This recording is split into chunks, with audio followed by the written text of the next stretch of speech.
So, reconcile siya hanggang 12/31/2021.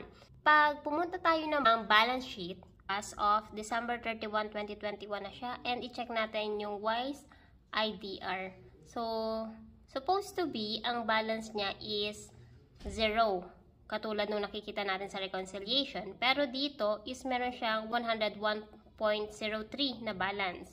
So, nakakapagtaka kasi kung check mo yung reconciliation niya, 0 daw siya dito. Pero sa balance sheet, ang nakikita natin is 101.03. Para ma-check nyo kung ano yung nagkakos ng error niyan, click mo tong bank register sa taas and check mo dito sa baba.